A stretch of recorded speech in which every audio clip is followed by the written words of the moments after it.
I've been summoned by the manna. I'm Gary. I'm the oldest son. That's right. Oldest. That's right. I'll give you that. I had the privilege in 1983 to meet Mr. Kiker and met their beautiful daughter. She's Renee Kiker. Fell in love. And when I do talk to young couples, I always tell them, I tell the guy particularly, when you get the girl, you also get the family. And, Amen to that. You're gonna have to deal with them at some level. You can pick how much level you want, as little as much, but you're gonna have some moments worth that. And so the family was really huge. And Mr. Kiker,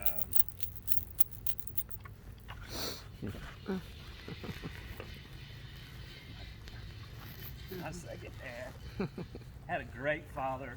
Just buried him last year, and Pentecostal. And my second dad, Pentecostal, loved the Lord, pursued after the whole Bible, just really loved him. And but he was my spiritual dad. He had a fire in his belly. My dad was a very practical man. Went to church, loved the church. But this man had a fire in his belly. Amen. For the Lord. I remember 10 or 12 years ago, Travis had all the sons meet up in I think Charlotte somewhere. I don't know if Joey got to be there or not, but we spent a night together and had that cabin, and we all got together. It was awesome. I have 4 brothers, and 3 brothers. It's 4 of us, and what we had that night with these brothers was so special. And I'll never forget one of the things he said. One of these times he talked, he looked at all 3 of us, and he said, "Boys, never lose your passion for Jesus Christ." Amen. Never lose it. Amen. And the way he conveyed, and we know Mr. Kiker, honestly, he wasn't a real elegant speaker. He wasn't educated. He was 9th grade.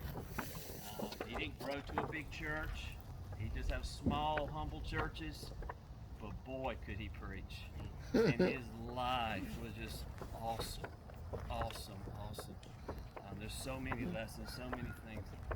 Going to an abortion clinic. The first time before Sheila and I were married, he would go every Tuesday morning. And I remember that, and I wanted to go with him, and come on and go with. And we went. And so before Black Lives Matter and social justice and all this was real big, this brother right here was social justice for the little ones, for the unborn. He was picking his social fights to go and fight. And I grew up in a religious, white, strongly predominant church. And we went to church, but we didn't. Unfortunately, there wasn't getting into the social stuff, and here was Mr. Kiker right there on the front lines with a picketing with these banners and all that. And I remember one day we were out there, Mr. Hardesty, Grandpa Hardesty, another salt of the earth kind of guy. A guy went riding down the road, and you'd get jeers and hollers. Sometimes you'd get a wave, you'd get a thumbs up, but a guy yelled out, "Go to work!" This is about 9 o'clock on a Tuesday morning. Get that kind of ridicule. I couldn't help but think, people are clueless. Don't be quick to judge. That old guy in that truck, that old pickup truck, didn't have a clue. Here's a 75-year-old man, Mr. Hardesty, who's lived his whole life. Instead of laying in bed, going and fixing a bowl of cereal, watching the Today Show, he's out on the streets, standing up for the unborn. Here's Mr. David Kiker, a pastor in a church. A lot of big-time church pastors in big churches, you wouldn't dare see them do something like this. But this was a humble man, and God called him.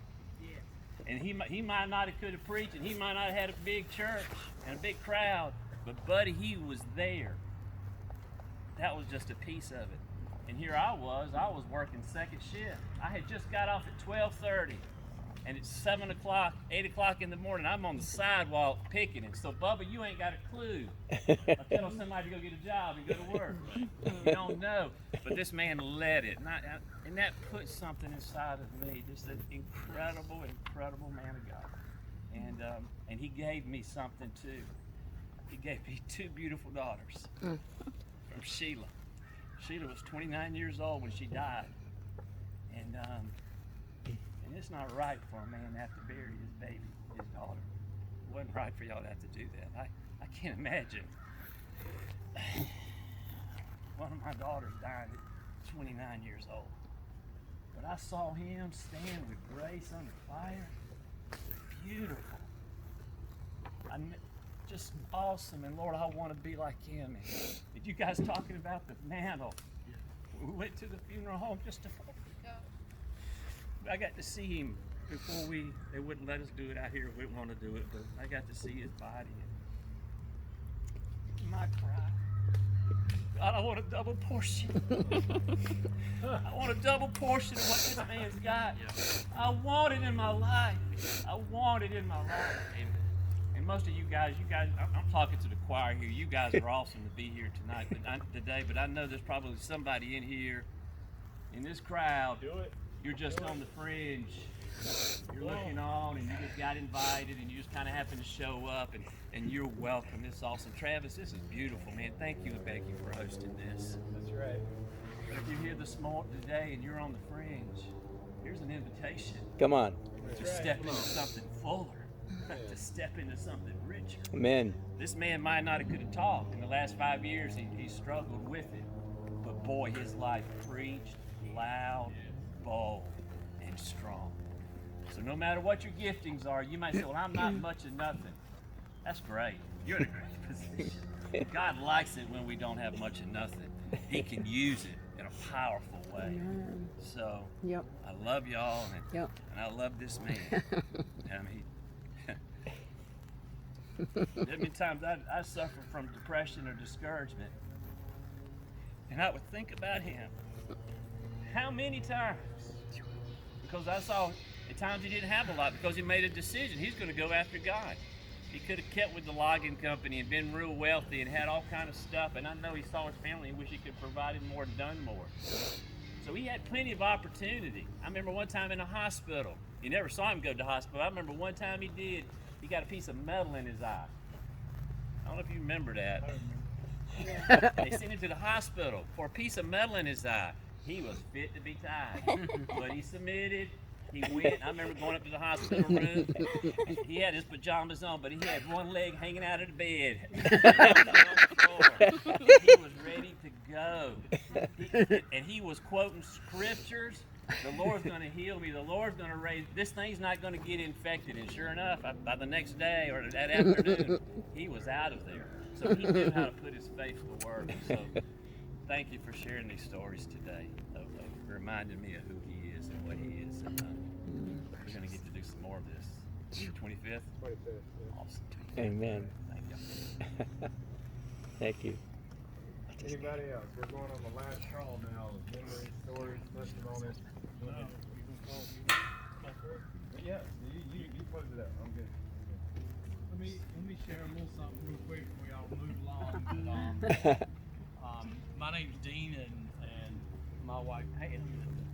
We had an opportunity to share life with David and Denise in Life Group.